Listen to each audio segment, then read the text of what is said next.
믿는다는 거기서 그치는 것이 아니라 내가 정말 살아왔는가, 침례교도로서 살아왔는가, 그것을 고민하고 생각하고 또 거기에 대해서 함께 이야기하고 교제하는 그런 시간이 되면, 그런 계기가 되면 좋겠다는 생각이 듭니다.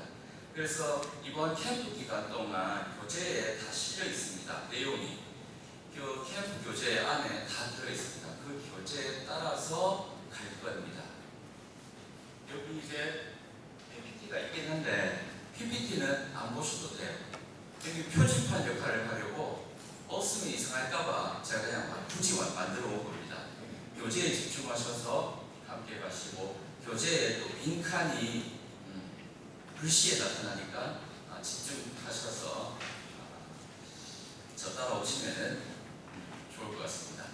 그리고 내용도 또 반복되고 구조도 반복되게 해놔서 저 따라오시면 이번에 교리, 그리고 교회사, 그리고 성경에 대한 성경관 한 번에 정리가 싹 될 수 있습니다. 갈까요? 네.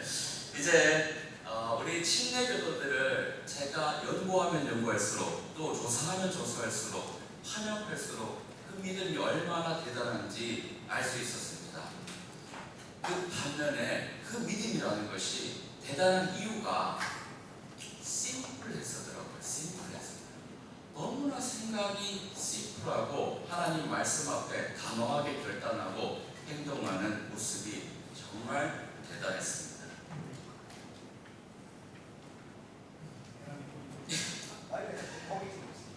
네. 자, 그래서 이번 캠프 기간 동안 성경의 권위부터 종교 분리까지 8가지 사항에 대해서 살펴볼 텐데요. 여러분 교재 보시면 이제 주제가 나오고, 강의가 어떻게 강의하는 준비가 되어 있는지 나오고, 이 차례가 나오는데요. 자, 오늘 첫 시간 1강으로서 이제 교회에서 무엇을 기준으로 삼을 것인가 하는 문제, 성경의 권위 문제, 그리고 교회 자치에 대해서 살펴보도록 하겠습니다. 앞부분에 있는 부분은 여러분께서 읽어보시면 될 것 같고요. 1강으로 바로 진입하겠습니다. 자, 1강에서는 우리 성경의 권위와 교회 자치에 대해서 살펴볼 텐데, 침례교회는 기록된 하나님의 말씀을 최종 권위로 삼고 머리 대신 예수 그리스도께 직접 순종하는 지역교회입니다. 침례교도는 성경을 최종 권위로 믿는 사람들이에요. 신약 성경이 보여주는 교회의 원리를 따라서 믿고 그대로 실천하는, 또 실천하려는 사람들입니다. 그래서 왜 침례교도인가? 왜 침례교도여야 하는가? 라는 질문은 결국에는 우리에게 이렇게 묻는 겁니다. 우리는 무엇을 최종적인 권위로 삼고 교회를 세울 것인가? 무엇을 최종 권위로 삼고 최종적인 판단 기준으로 삼고 성경적인 교회를 세울 것인가? 이걸 묻는 겁니다. 그래서 이어서 핵심 원리가 나오는데, 성경의 권위, 교회의 자치 이렇게 있습니다. 본문에 나올 테니까 핵심 본문 말씀을 우리 다 같이 함께 읽겠습니다. 교재에 나오는 대로 읽겠습니다. 디모데후서 3장 16절. 자, 시작. 모든 성경 기록은 하나님의 영감으로 주신 것이며 교리와 책망과 바로잡음과 의로 교육하기에 유익하다. 네, 맞죠. 제일 성경의 권위에 대해서 말할 때 가장 중요한 믿음은 내가 내 손에 들고 있는 성경이 하나님께서 영감으로 주신 성경이라는 믿음입니다. 이게 중요합니다. 그리고 이어서 골로새서 1장 18절 말씀에서는 그분께서, 예수님께서 교회의 머리시다라고 말씀하고 있습니다.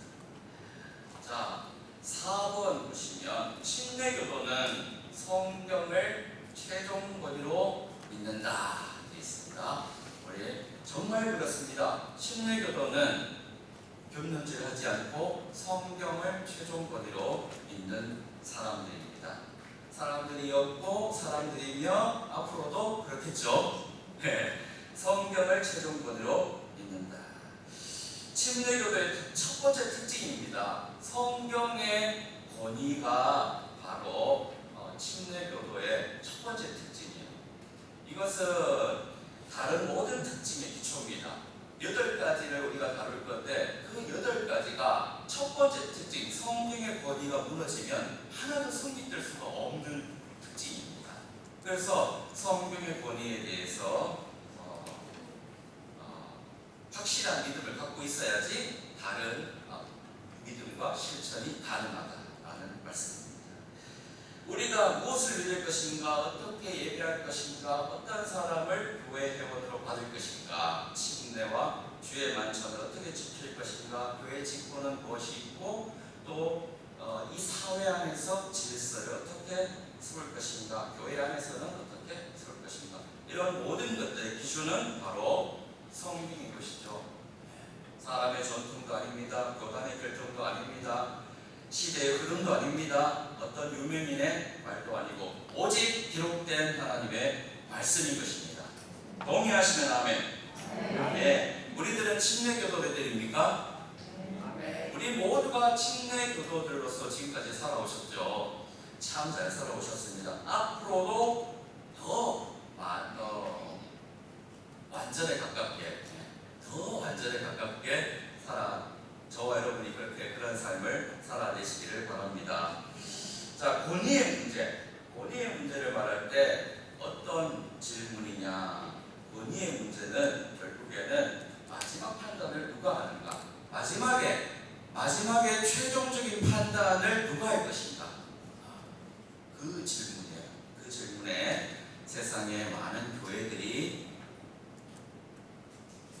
알게 모르게, 자신도 모르게 원로들의 경험, 또 지식, 그리고 유명 신학자의 견해, 그리고 시대적인 흐름과 여론을 거론할 때 침례교도들은 어느 시대에서나 어느 지점에서도 거기에 타협하지 않고 오직 하나님의 말씀이라고, 성경이 최종 권위라고 답했습니다.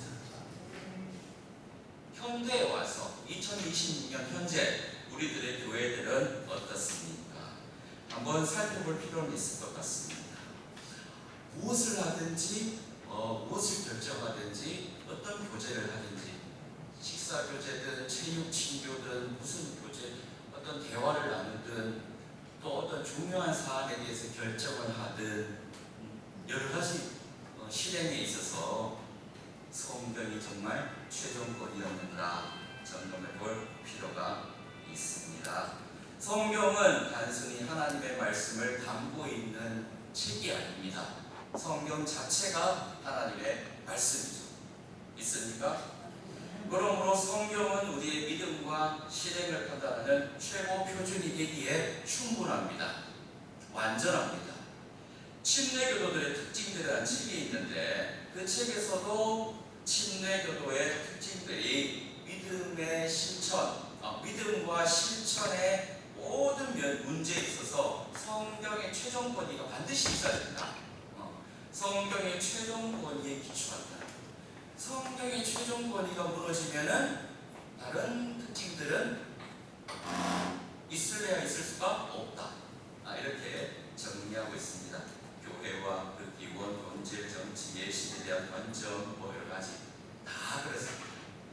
자, 성경의 권위를 믿는다면 이제 보존된 하나님의 말씀의 문제도 피할 수가 없죠. 성경 보존에 대한, 성경을 최종 권위로 믿는다면 자연스럽게 따라오는 질문이 있는데, 자, 아까 전에 제가 언급해드렸죠. 그 믿음이 중요하다고. 요거 한번 질문을 같이 한번 읽어보겠습니다. 그렇다면 시작. 그렇다면 오늘 우리가 손에 들고 있는 성경은 과연 신뢰할 수 있는가? 과연 신뢰할 수 있는가?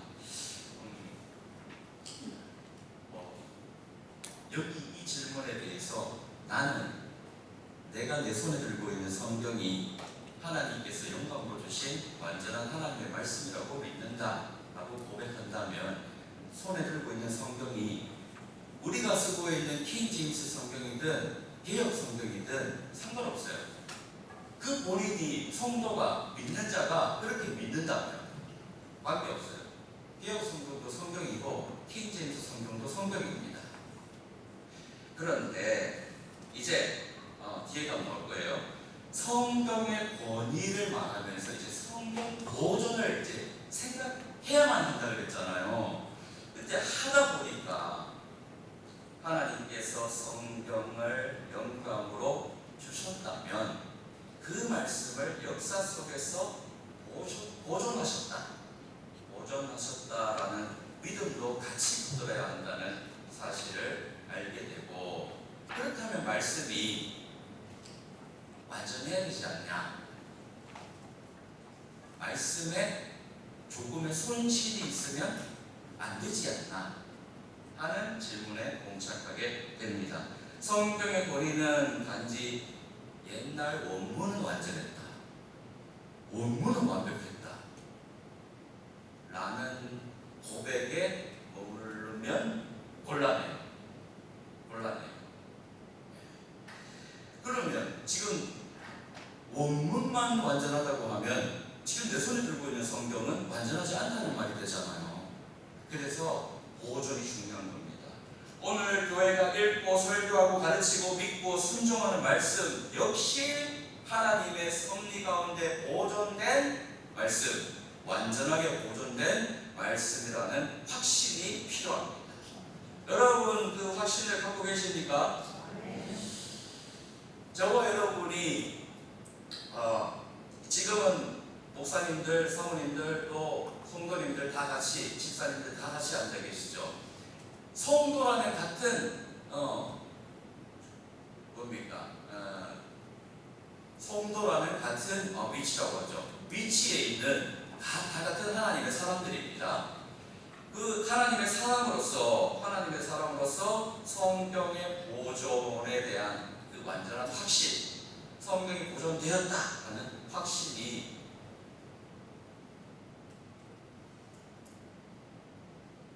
혹시 불분명하다거나 조금 희미하다거나 의심이 있다거나 하면 해결하고 가야 될 문제입니다.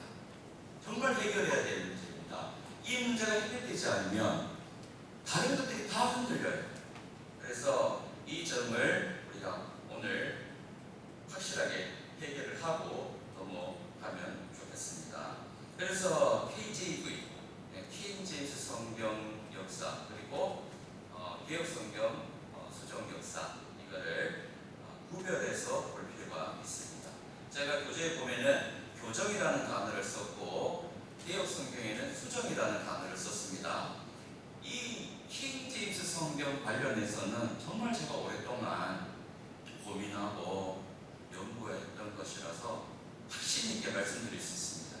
그리고 판권을 갖고 있는 캠브리지 대학에 직접 소통하면서 확인한 것입니다. 그리고 이제 미리 말씀드리지만 킹제임스 성경 관련해서 많은 논란거리가 있잖아요. 그러니까 킹제임스 진영에서 만들어낸 논쟁이에요. 거기에 휘둘리면 안 됩니다. 거기에 휘둘리지 마시고 성경에 나와 있는 대로 믿으면 됩니다.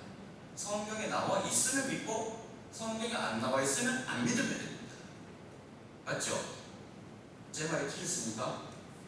맞죠? 성경에 안 나와 있으면 안 나와 있는 거는 나 그거 동의할 수 없어요. 성경에 나와 있으면 믿으면 돼요. 맞죠? 대답들이 없어가지고. 그래요. 그거예요. 근데 확인을 해보니까 정말 그렇다는 겁니다. 이제 그 결과물, 제 연구의 결과물이 이어서 나오는데, 킹제임스 성경의 변화는 보존된 말씀을 분명히 드러낸 교정이었다라는 결론에 제가 도달했습니다. 킹제임스 성경 바뀌었어요. 역사 속에서 변화됐습니다. 비판하는 쪽에서 저에게 묻습니다. 정말 킹제임스 성경이 수정이 안 됐다고 생각하냐? 이렇게 수정은 안 되었습니다. 교정은 되었습니다. 이렇게 다 저는 대답합니다. 근데 그분들은 구분 없이 다 수정이라고 해요. 그냥 다 그냥 뭐 조금만 바뀌어도 수정이라고 해요. 근데 저는 교정과 수정을 구분해서 생각합니다. 그래서 역사 속에서 나타나는 그 변화가 원문을 바꾸려는 시도가 아니라는 겁니다. 원문을 바꾸려는 시도가 아니다. 그리고 그 변화는 주로 인쇄상의 오류, 그리고 철자, 구두점을 정돈하는 것, 그리고 읽기 쉽게 다듬는 과정, 그런 일종의 정연의 과정이었다는 겁니다. 그래서 1611년판 초판에 보면은 대문자로 해서 쫙 이어져 있습니다. 이어쓰기가 없습니다. 그래서 그것이 이제 세월이 지나면서 교정이 된 거죠. 우리가 보기 편하게. 교정이 돼서 1769년판 블레이니판에 이제 표준판으로 확정이 됩니다. 1769년판. 여기서 끝났느냐? 안 끝났어요. 1769년판이 우리가 주로 보고 있는 킹 제임스 성경입니다. 근데 1876년이에요. 그때 캠브리지 대학에서 이제 문단을 나누어서 또 나옵니다. 그것도 AV, 번역입니다. 똑같아요. 킹 제임스 성경. 그리고 현재는 신약 성경이, 킹 제임스 성경이 2005년판이 나왔어요. 완전한 현대 문법으로, 완전한 현대 문법으로 2005년까지 나와 있습니다. 아무튼 그 모든 변화들이 수정의 역사가 아니라 하나님의 말씀을 분명하게 드러내려는 변화였다, 교정이었다라는 것을 확인했습니다. 그 건수가 한 10,000건 이상 됩니다. 10,000건 이상 되고 비판하는 쪽에서 비판하는 것들이 있는데 거기에 대해서 대답이 안 되는 경우가 단 한 건도 없습니다. 제가 조사한 바로는 현재까지 그렇습니다. 저는 계속해서 킹 제임스 성경을 비판적인 시각으로 바라봅니다. 그래서 어디 뭐가 없을까 하고 찾아보면서 연구했습니다. 그런데 현재까지는 발견된 게 없고 다 대답이 됐습니다. 그래서 이렇게 간단하게 정리를 해봤고 이제 다시 한번 말씀드리면 본문의 교리를 바꾸는 수정이 아니라 보존된 말씀을 더 정확하고 분명하게 전달하기 위한 교정이었다. 이렇게 정리할 수 있겠습니다. 그래서 아래에 보면은 킹 제임스 교정은 다음과 같은 성격을 가진다 하고 인쇄상의 결함, 철자, 구두점, 언어적 명확성, 성경 교리를 훼손하지 않았다. 그리고 보존된 본문을 더 분명하게 드러냈다라는 특징들이 나와 있고요.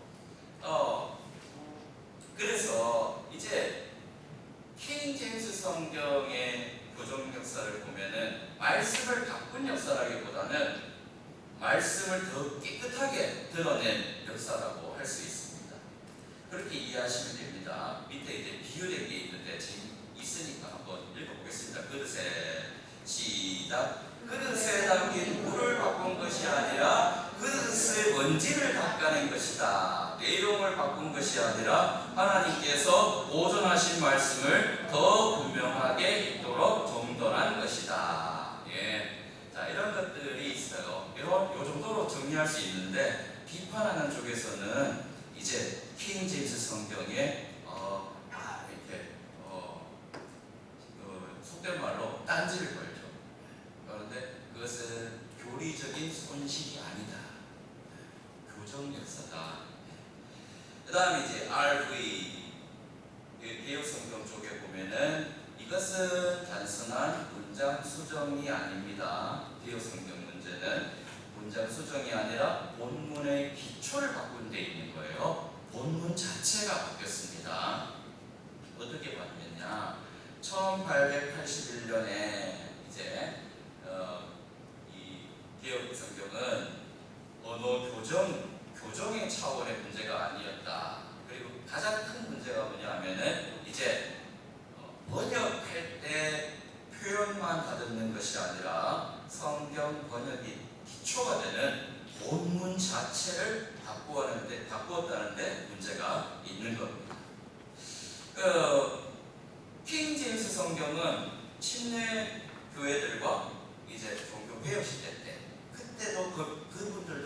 건강했습니다. 종교 개혁가들도 건강했습니다. 그 시대 교회들이 사용하고 신뢰해온 전통적인 본문, 그러니까 교회들이 원만하게 받아들인 본문, 교회들에 의해서 원만하게 받아들여졌던 본문들, 그래서 수용 본문, 공인 본문, TR 이렇게 얘기하죠. 공인 본문 계열에 서 있는 것이고, 개혁 성경은 비평 본문 계열을 더 크게 반영을 하게 된 겁니다. 그래서 본문 비평학이라고 하죠. 성경을 놓고 본문을 비평한 겁니다. 그래서 이거는 있어서 안 돼, 이거는 빼야지, 이거는 따로 각주로 빼야지, 이렇게 말씀을 편집한 겁니다. 그리고 그때 주장한 게 뭐냐면은 이제 다수 사본이 아니라 오래된 사본, 고대 사본, 신의 사본과 바티칸 사본 같은 소수 고대 사본의 권위를 높게 보호한 것이죠. 그래서 이제 없은 구절도 있고 각주로 뺀 구절도 있고 그렇게 된 겁니다. 여기에 이제 본질적인 차이가 생기는데, KJV 교정 같은 경우에는 본질을 풀어낸 작업이었지만 RV는 건물의 기초 자체를 바꿔놓은 작업이었다라는 겁니다. 그래서 이제 개혁 성경 이후의 흐름에서는 여러 구절이 삭제되거나 이제 각주로 밀려나고 예수 그리스도의 신성, 삼위일체의 증거, 보혈과 관련된 중요한 표현들이 약화되었다고 보는 문제가 심각하게 제기된 것이죠. 그래서 이거 이제 번역 이렇게 됐으니까 최근에 저에게 한 500페이지 되는 책이 왔어요. 2단에서 온 책이에요. 하나님이 일위일체예요. 일위일체. 명확하게 성경에서 제시하고 있는 바가 없으니까 요리 틀고 저리 틀고 해서 하나님이 일위일체고 믿는 자들이 다 예수가 돼야 된다. 믿는 자들이 다 예수님, 그거는 예수님이라고 하니 예수하고 동일시돼야 된대요. 똑같이 지금 땅에서 그래야지 구원받는 거래요. 하나님은 오직 일위일체, 한 분이다. 하나님 아버지 한 분이다. 예수님은 미치다. 그래서 우리를 믿으면 구원받으면 예수와 동일하게 됐을 테고, 예수와 동일하게 돼야 구원받는다는 엉터리 교리를 500페이지나 써가지고 저한테 우편으로 보내왔어요. 그래서 삼위일체 교리에 대해서 다시 또 Q&A 작성해서 홈페이지에 올리고 성도들한테 알리고, 이런 이단 세상들이 또 나타났다. 우리가 또 맞서 싸워야 된다. 교육하고 그랬는데 그렇습니다. 이게 이제 성경이 제가 서두 부분에도 말씀드렸지만 개혁 성경도 하나님의 말씀이고 킹제임스 성경도 하나님의 말씀이라고 했습니다. 그런데 교리적 손실이 있으면 심각한 문제를 야기하게 돼요. 그리고 이제 요 킹제임스 계열 그리고 개혁 성경 계열의 차이를 보면은 번역 취향의 차이가 아니고 성경 권위와 보존을 이해하는 데에서 차이가 났기 때문에 그렇게 되는 것이다. 이렇게 정리할 수 있겠습니다. 그래서 이제 킹제임스 성경 계열에서는 완전한 보존을 믿어요. 그런데 개혁 성경 계열에서는 완전한 보존을 믿지 않습니다. 믿지 않습니다. 그래서 우리가 이거를 구별해야 됩니다. 가로 3번에 보면은, 교재를 보시고요. 가로 3번에 보면은 교정과 변개는 구별해야 된다 그랬는데, 변개를 수정으로 고쳐서 생각하시면 편하십니다. 변개, 어감이 안 좋죠? 하도 20년 전부터 변개 하도 많이 들어가고 어감이 안 좋죠. 오히려 킹제임스 성경에 대한 적대감이 생기죠. 근데 사실인데 수정으로 고쳐서 생각하시면 편리합니다. 교정과 수정은 구별해야 돼요. 지금까지 제가 말씀드린 사항 때문에 구별해서 생각해야 됩니다. 성경의 단어가 바뀌었다고 해서 큰 의미를 갖는 것은 아니기 때문이죠. 우리는 교정과 변개, 수정을 구별해야 합니다. 표에는 수정으로 되어 있는데 위에는 변개라고 되어 있는 이 두 차례 붙여서 자 수정이라고 생각하십시오. 그래서 표로 잘 정리해 두었으니까 여러분들 이 표를 눈으로 사진 찍듯이 딱 찍어가지고 마음속에 간직하시면서 정말 그런가? 진짜 이런가? 정명선 목사가 강의를 준비해서 이렇게 강의를 했는데 이게 진짜인가? 나중에 기회 될 때마다 시간 될 때마다 확인해 보십시오. 진짜인지 가짜인지 제가 말씀드립니다. 진짜입니다. 저는 진짜라고 지금 얘기하잖아요. 여러분들 각자가 꼭 확인해 보십시오. 확인해야 됩니다. KJV의 교정은 성경의 권위를 무너뜨린 게 아닙니다. 오히려 성경의 권위를 더 분명히 드러내는 과정이었습니다. 그런데 개혁 성경처럼 수정하는 것은 단순히 표현을 다듬은 것이 아니라 무엇이 하나님의 말씀인가라는 문제를 사람의 비평적인 판단, 그래서 학자적 양심. 제가 신학교 교수님한테 학자적 양심이라는 말을 들었을 때 그분에게서 약간 선을 그었습니다. 어떻게 성경을 앞에 두고 학자적 양심이라는 말을 쓸 수가 있습니까? 우리가 함부로 성경을 판단할 수 없어요. 네? 맞죠? 맞으면 아멘? 네. 학자적 양심. 그거는 세상 지식에서나 쓰는, 세상 논문에서나 쓰는 말이지 성경을 두고 할 말은 아닌 것 같습니다. 그래서 왜 킹 제임스 성경을 쓰는가? 우리들 교회들은 다 킹 제임스 성경을 쓰고 있거나 쓰고 있습니다.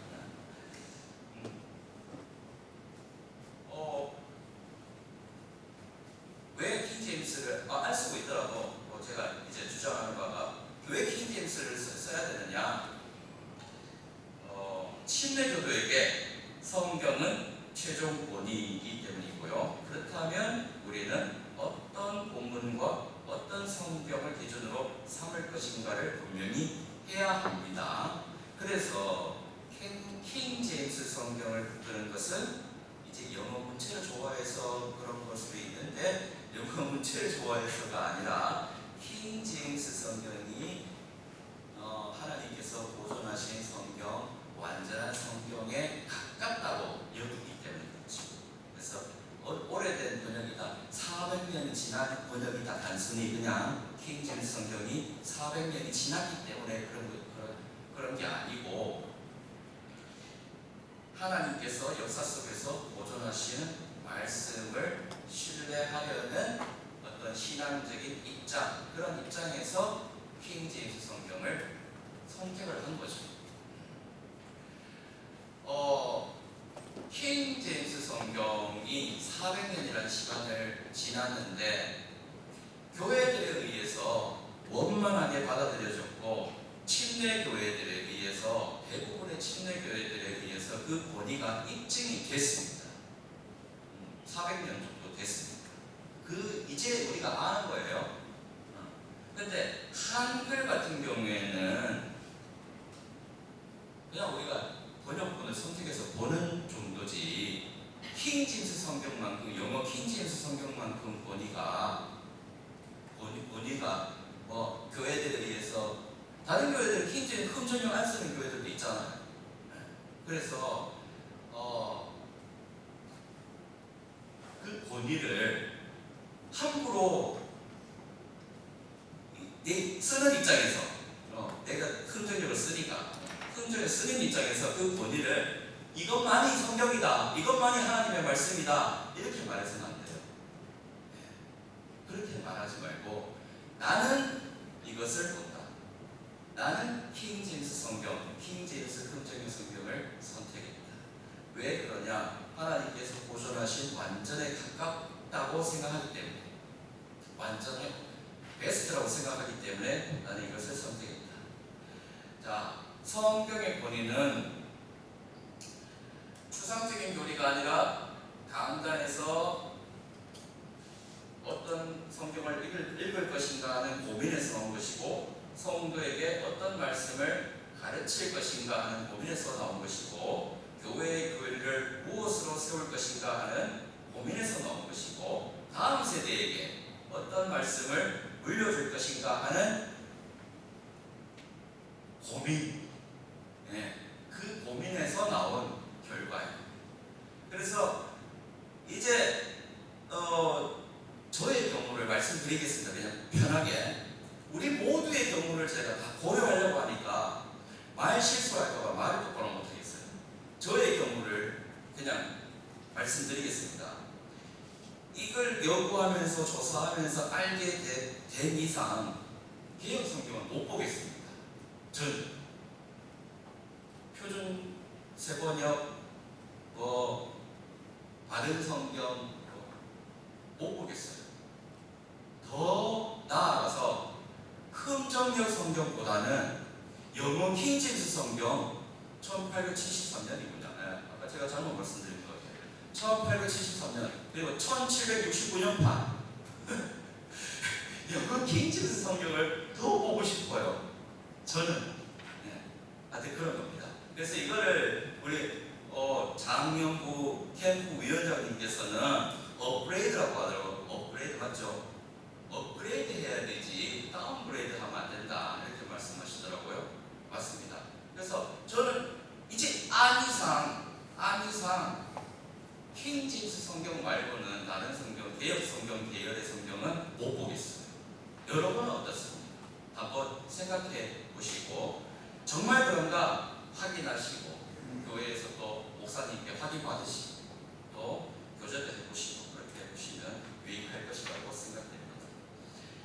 그리고 킹제임스 성경을 선택하는 것은 성경 보존에 대한 고민에서 나온 것이고 또 교회 권위의 문제와 연관이 되어 있기 때문에 중요한 것입니다.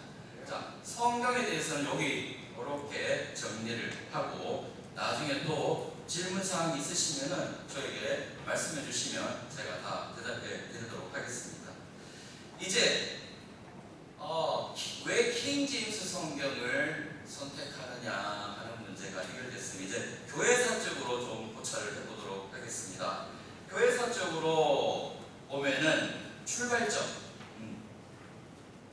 교회 역사, 교회의 역사의 출발점을 또 우리가 어떤 역사서나 다른 어떤 자료들에서 찾는 것이 아니라 성경 기록에서 찾아야 되는 것이죠. 자, 여러분들 힘들어하는 것 같으니까 힘들지 않도록 교재 보시면은 성경이 최종권이라면 나와 있습니다. 같이 한번 읽어보겠습니다.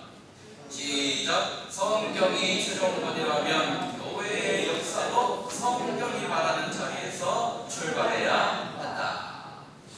그렇습니다. 우리는 교회의 시작을 로마의 가톨릭 그리고 중세교회 제도에서 찾지 않습니다. 또한 종교개혁 시대에서 처음 시작된 것으로 보지도 않습니다. 맞죠? 교회의 시작은 예수 그리스도와 사도들의 신약 교회입니다. 확실합니까? 네.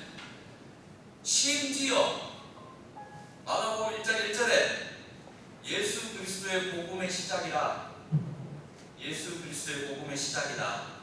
마태복음 3장에 침례 요한이 등장합니다. 마가복음 3장에 보면은 예수님이 제자들을 불러서 이제 모임을 조직하십니다. 그까지 갑니다. 심지어 시작. 저는 우리는 교회의 시작을 그렇게 최소한 마태복음 16장 18절 전후 이렇게 보는데 교회의 시작은 성경에 나와 있는 대로 그렇게 보는 것이죠. 자, 요한은 광야에서 회개를 선포했어요. 그리고 회개한 사람들에게 침례를 베풀었습니다. 그리고 오실 메시아에 대해서 소개를 했죠? 네. 안 했나요? 했죠? 네, 했어요. 어떻게 했을까요? 세상 죄를 제거하시는 하나님의 어린 양을 보라.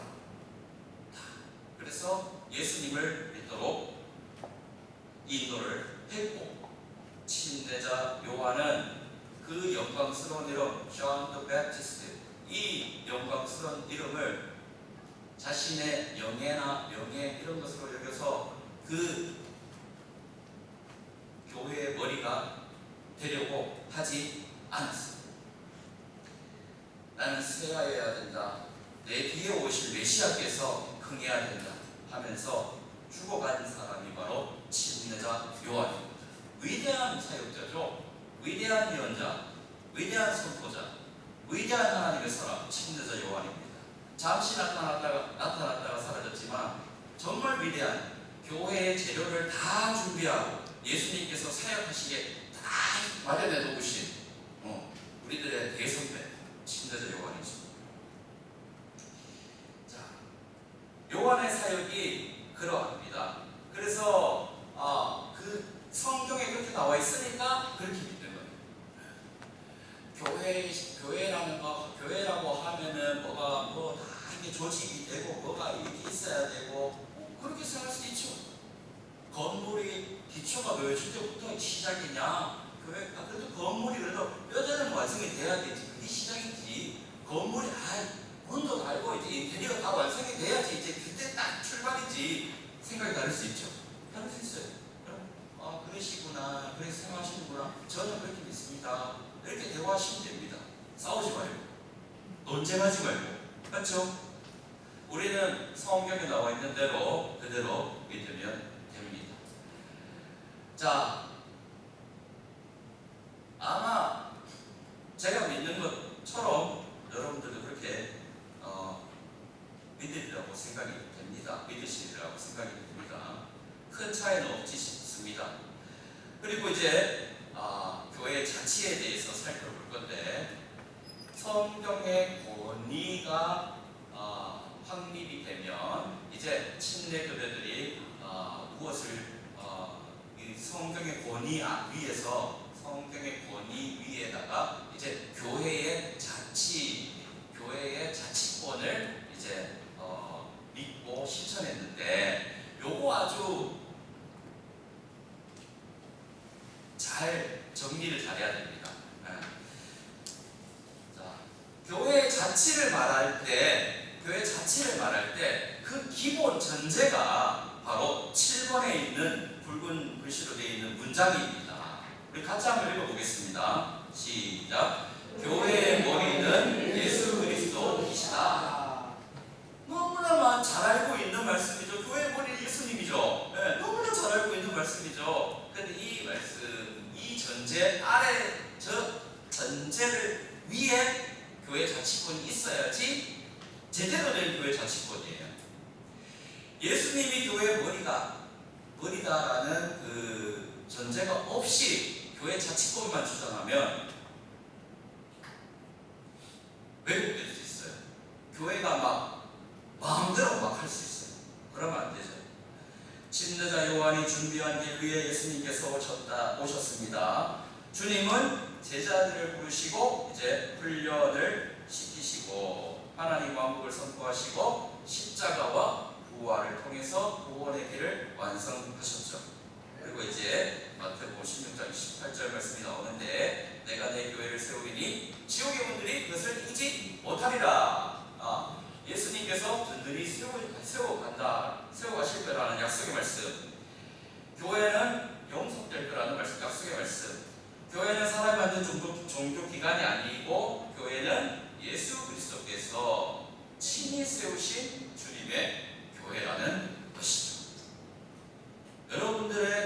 저와 여러분들의 교회가 주님께서 친히 세우신 성경에서 말하는 그 신약교회가 맞습니까? 맞아요? 신약 침례교회 맞습니까? 네, 아파요. 자, 주님이 세우신 주님의 그야말로 진짜 교회, 예수님이 세우신 교회. 네. 그러므로 교회의 머리는 교황도 아니죠. 당연히 아니죠. 교단도 아니죠. 당연히 아니죠. 목사도 아닙니다. 집사도 아닙니다. 회중도 아니에요. 오직 교회의 머리는 예수 그리스도십니다. 그래서 교회의 자치가 말이 되는 겁니다. 예수님이 직접 그 제일 위에서 뭡니까? 통제하시는 교회 머리로서 좌정에 계시면서 딱 컨트롤하시는 그 교회, 각 지역 교회들이. 그래서 각 지역 교회들이 자치가 된다, 많이 된다. 골로새서 1장 18절 몸인 교회의 머리시라고 말씀하고 있습니다. 교회의 머리가 그리스도시라면 교회의 최종 지휘권은 당연히 외부 기관도 아니고 상위 조직도 아니고 다른 교회도 아니고 주님께 있는 거죠. 그래서 맞습니다. 아멘. 고맙습니다. 교회, 지역 교회의 자체는 그리스도께 직접 책임지는 원리. 직접 책임지는 원리. 교회가, 각 지역 교회가 주님께 직접 책임지는 원리입니다. 직접 책임지는, 자기 마음대로 하는 게 아니고, 안동성서 침례교회 자치권이 있어. 우리는 그냥 독립교회야. 그래갖고 안동성서 침례교회 그냥 지들끼리 그냥 머리 맞대고 회의해가지고 그냥 성경과 관련 없는 거랑 여러 가지 막 해가지고 마음대로 막 하는 그런 방종이 아닙니다. 그리스도께서 딱 머리로 계시고 컨트롤 하시면서 성경적으로 잘 교회를 유지하고 또 부흥시켜 나가는, 그게 바로 진정한 교회의 자치다.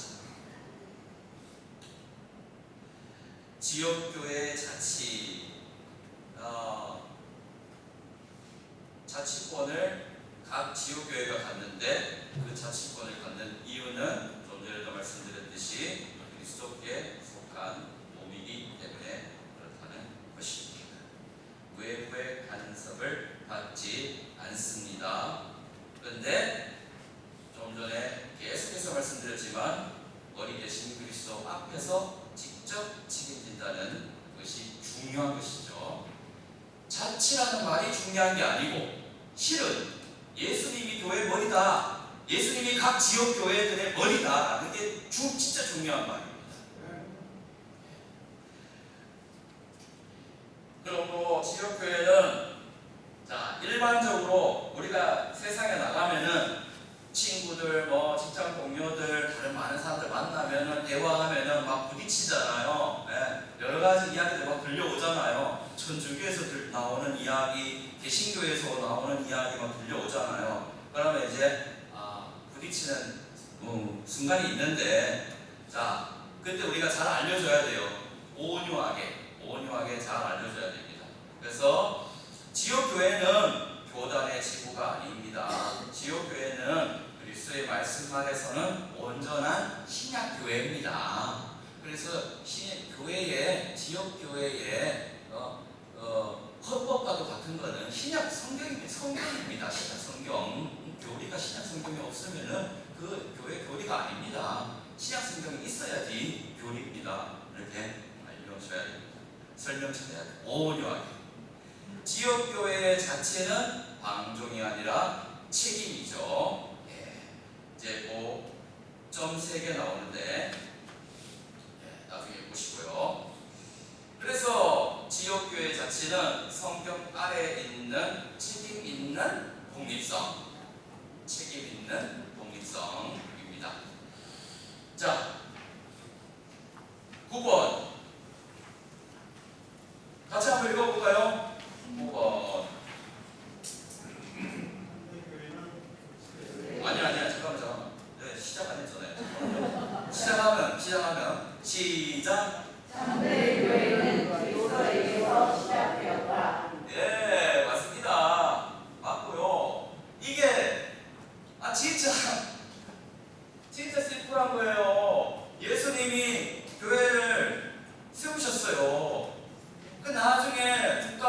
결탁하고 뭐하고 타협하고 해가지고 하도 무리가 많이 생기니까 침례를 안 붙이면 안 돼. 근데 또 침례를 다 붙이니까 또 문제가 되는 게 또 저쪽에 또 침례 또 있어. 또 막 이상한 사람들 또 있어. 그래서 참 곤란하네. 어떡할까요? 자, 그래도 우리가 온유하게 그분들 불쌍히 여기면서 긍휼히 여기면서 원리 원칙을 제시해 주면 됩니다. 반복적으로 제시해 주면 됩니다. 절대 논쟁하거나 싸우거나 이러지 말고 온유함으로 원리 원칙을 제시해 주면 됩니다. 반복적으로. 자, 제이안 캐럴 목사님의 피어링 발자취 여러분들 읽어보신 적 있으실 텐데 그 제이안 캐럴 목사님이 그 신앙 배경이 장로교회예요. 그래서 주님이 세우신 교회가 어떤 교회지? 이 질문에서 시작된 게 바로 피어링 발자취가 왔는데 계기가 됐어요. 그래서 이 제이안 캐럴 목사님이 강조하는 출발점이 교회 시작은 가톨릭이 아니고 예수 그리스도다. 그 고민하다가 옳다니 예수님이었네. 가톨릭은 가짜였네. 이게 일단 발견이 되고, 그래서 이제 역사적인 자료들을 보고 해가지고 피흘린 발자취 도표도 완성하고 이제 책도 쓰고 해가지고 막 배포하기 시작한 겁니다. 예수님께서 내 교회를 세우리라고 말씀하셨는데 교회는 사람이 만든 종교 조직이 아니라 주님께서 세우신 신약 교회라는 반증이죠. 내가 내 교회를 세우리니. 사도들은 주님의 명령을 따라서 복음을 전했습니다. 믿는 자들에게 침례를 베풀었습니다. 그리고 지역마다 교회를 세웠고요. 그러므로 침례교회가 붙드는 교회관, 그 교회관은 중세교회 체제, 종교개혁 이후의 교단질서 이런 거 아니에요. 거기서 출발하지 않습니다. 절대. 거기서 출발하지 않고 그 출발점은 오직 신약 성경 예수 그리스도입니다. 침례 고도에게 중요한 질문은 이거예요. 우리는 신약 성경이 보여주는 교회 원리를 정말 따르고 있는가? 정말 따르고 있는가? 나 국동방송 오면서 너 아멘 하면서 호응한 적 혹시 없는가? 개신교회 목사들 나와갖고 떠드는 거 듣고 말씀 좋네 하고 감동한 적 없는가? 침례교도로서 우리 교회 목사님 설교 말씀 듣고 그 말씀이 정말 그러한가? 집에 가서 복습도 하고 또 목사님께 가서 또 이런저런 교제도 하고 그러지 않고 다른 미디어, 유튜브 여기서 떠드는 소리 저기서 떠드는 소리에 내가 반응하고 있지는 않았는가? 또 우리 교회 안에서 교제할 때 정말 침례교도답게 교제하고 있는가? 이런 고민, 질문들이 있고 점검해야겠다 하는 도전을 받는 것입니다. 우리는 신약 성경이 보여주는 교회 원리를 따르고 있는가? 진짜로 따르고 있는가? 그렇게 살아가고 있는가? 살아가고 있는가? 이 점에서 침례교회는 자신을 이제 로마 교회에서 절대로 갈라져 나온 게 아니다 이렇게 생각합니다. 개신교적 흐름이 아니에요. 않고 신약교회의 원리를 역사 속에서 지켜온 성경적 교회의 흐름으로 이해합니다. 피에어링 발자취가 보여주는 그 흐름이 있어요. 반복되는 내용이지만 계속 마음속에 새깁니다. 부부류 권력화된 제도화된 큰 흐름이 있습니다. 그 흐름은 이제 타락하기 시작했어요. 감독 중심 구조가 되고 국가와 결합하게 되고 처음에는 단순히 결합만 했어요. 단순히 결합. 그냥 단순히 손만 잡은 거예요. 그 다음 유아 침례가 생겼어요. 그 다음에 성경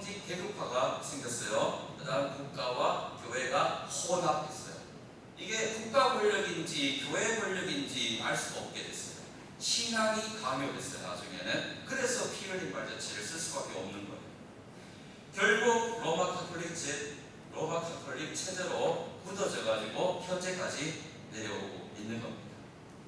두 번째 부류가 있는데, 두 번째는 그 큰 메이저 무리에 맞서서 나는 거기에 합류할 수 없어. 나는 침례교도로서 내 원리 원칙 그대로 성경, 신약 성경의 그 교리 그대로 지키면서 살아갈 거야 하고 타협하지 않았던, 핍박받았지만 신약교의 원리를 지키려 했던 흐름이 있는 겁니다. 그 흐름은 성경의 최종권이 절대적으로 지켰고요. 믿는 자의 침례 의식 그 모양이 중요한 게 아니에요. 그것도 중요하지만은 물에 다 잠기는 거, 물 속에 완전히 들어갔다 나오는 거, 그것도 중요하지만은 믿는 자의 침례가 중요한 거죠. 믿는 자의 침례.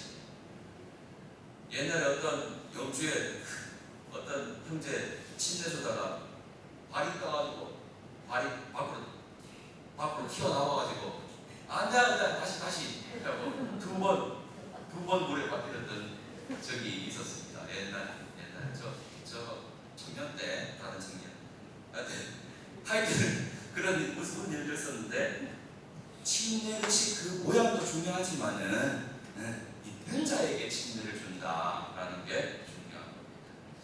그 다음에 교회와 국가의 분리, 지역교회의 독립성, 거듭난 자의 교회 회원권. 거듭난 자의 교회 회원권은 위에 있는 믿는 자의 침례하고 연결됩니다. 거듭난 자의 교회 회원권, 단순한 신약교회 정치, 그리고 양심의 자유, 이렇게 계속 주장하면서 핍박받았지만 이렇게 주장하면서 지켜왔던 훌륭한 그리스도인들이 바로 침례교도들인 것입니다. 그 후예들이 바로 우리들인 것이고, 맞죠? 자, 피 흘린 발자취는 바로 이 두 번째 흐름을 주목합니다. 참된 교회의 역사는 권력의 중심부에서 이어진 것이 아니라 박해받고 흩어지고 때로는 이력 없이 사라진 것처럼 보였지만 성경적 교회들의 흐름 속에서 이어졌다는 것이죠. 이어졌다. 끊어진 적이 없다. 교회의 역사는 끊어진 적이 없습니다. 이어졌습니다. 이름보다 중요한 것은, 자, 11번 같이 읽어보겠습니다. 시작. 이름보다 중요한 것은 신약교회의 원리이다. 피 흘린 발자취식 관점. 관점은 모든 시대의 교회가 항상 침례교회라는 이름을 사용했다고 말하는데 초점을 두지 않고 이름의 연속성이 아니라 원리의 연속성을 중요하게 언급하고 있습니다. 시대마다 이름은 달랐습니다. 몬타너스파, 노바티아파, 도나티스트, 왈덴시아, 알비파. 이 이름 기억을 못해요. 저는 이름이 약해. 아나바티스트를 기억하는데 이렇게 같은 이름으로 불린 적이 없었어요. 다 다른 이름으로 불렸습니다. 자, 이런 이름들인데 이 모든 무리를 세부 교리까지 완전하게 동일한 교회 무리다 이렇게 말할 수는 없어요. 세부적인 교리는 다를 수 있었겠죠. 다를 수 있었겠지만 그 단순할 수는 없지만 피 흘린 발자취식 관점, 그러니까 캐럴 목사님식 관점에서 보면 이들 가운데 있었던 국가교회적 흐름과 타협하지 않았다. 신약교회의 원리를 지키려 했던 흐름이다라고 이렇게 주목하는 겁니다. 그래서 저기 청소년 부감에 그 편수막 만들어 왔습니다. 그래서 이따가 지나가실 때 또 강의실 보시면은 편수막 보이실 겁니다. 그래서 신약교회의 특징들을 소유하고 지키려 했던 흐름으로 보는 것이지 하나의 교회로 보는 게 아니에요. 중요한 것은 이름이 아니라 특징이에요. 그리고 교회의 영속성을 역사적으로 증명할 수가 없습니다. 왜냐하면 메이저 그룹에서 침례교도들의 역사를 훼손을 너무 많이 했어요. 좋은 거는 다 없애버리고 나쁜 거는 남겨놓고 이랬어요. 침례교도들 사람이잖아요. 화나잖아요. 핍박받다가 화나잖아요. 나요 안 나요? 나잖아요. 화나잖아요. 그러면은 치고 싶잖아요. 그런 적도 있었다고 합니다. 쟤네들이 그 메이저 무기들이. 그런 거는 남겨놓고 좋은 역사는 다 훼손해 버렸어요. 그래서 교회가 교회를 낳고 교회가 교회를 낳고 이거를 이어서 쭉 이을 수가 없습니다. 그래서 그것은 그런 제한, 그런 한계가 있으니까 그렇다고 그것이 없었던 일은 아닙니다. 우리가 그 피 흘린 발자취 도표를 보면 역사적으로 이런 무리들이 쭉 이어지는 것은 확인이 되니까 교회가 교회를 낳고 무슨 교회 이렇게 특정해서 말을 할 수는 없지만 교회의 영속성을 특징들을 유지하는, 특징들을 보수하는 교회들이 침례교회, 신약교회의 특징을 보유하고 있었다, 보수하고 있었다. 그것으로 특징의 영속성, 그것으로 이제 우리는 교회의 영속성을 설명할 수밖에 없습니다. 그렇다고 해서 역사적 사료가 없다고 해서 교회가 중간에 끊어졌었다? 라고 단정지어서도 안 돼요. 그렇죠? 예. 그래서 맞습니다. 중요한 것은 특징의 영속성. 아까 말씀드렸던 내용들이니까 그것은 여러분 보시고 이제 어떤 무리가 있는데 이런 특징들, 위에 제시된 특징들, 성경의 고리부터 시작해서 쭉 교회 전체와 종교 분리까지 쫙 해서 그 당신의 자유 이런 것들 다 이렇게 특징들을 붙들고 어디서 파송받았는지는 몰라. 그건 모르지만 하고 있다면은 그 어떻게 우리들과 같이 교제할 수 있는 거죠. 근데 그걸 이제 우리는 이거 갖고도 저기 청소년부 강사하고 이렇게 논쟁도 많이 했는데 저기 우리 표준을 갖고 있잖아. 표준. 우리 성경에 보면은 안디옥 교회에서 파송하는 게 있잖아요. 그래서 교회가 교회를 반드시 나아야 돼. 그래서 이제 만약에 그런 신약 교회 특징들을 갖고 있는 교회들이 발견이 되면 이제 그 교회가 그러한 조건을 충족하도록 우리가 이제 안내를 해주면 되는 것이죠. 네, 그렇습니다. 네. 여러 그런 실제 사례가 있긴 있습니다. 어떤 사례가 있었냐면은 성결교회의 어떤 선교사인데, 성결교회 기신교회잖아요. 선교사인데 중국으로 갑니다. 외국 어딘가에 있었는데 어느 나라인지 까먹었습니다. 중국으로 가는 도중에 이제 배 안에서 시간이 많이 걸리니까 이제 성경을 본 거예요. 성경을 보다 보니까 이거 아닌 것 같네. 이거 내가 잘못 본 것 같네. 교회에서 이렇게 가면 안 되네. 그래서 이 성결교회가 성경적인 교회가 아니네. 성경을 보다 보니까. 그래서 중국에 도착해가지고 다시 되돌아가가지고 미국이구나. 미국으로 다시 되돌아가가지고 미국에서 성결교회 버리고 침례교회 찾아가지고 침례교회 가가지고 나 예수님 믿습니다. 침례 주시오. 하고 침례 받고 선교사 인준 다시 또 세월이 흘러서 또 다시 받아가지고 중국으로 다시 갔다는 실제 사례도 있다고 합니다. 대단하죠? 대단하지 않습니까? 대단합니다. 네.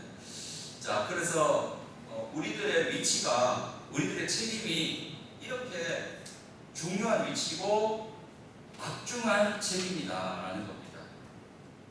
정리하겠습니다.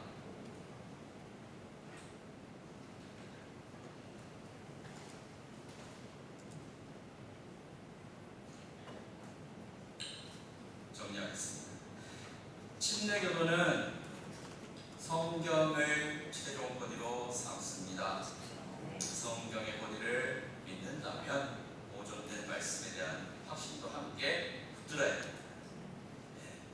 여기서는 내 손에 갖고 있는 성경이 하나님께서 영감을 주신 성경이다라는 믿음이 중요하다고 했습니다. 침례교회는 KJV를 통해 하나님께서 보존하신 말씀을 신뢰하며 그 말씀 위에 교리와 교회와 삶을 세우고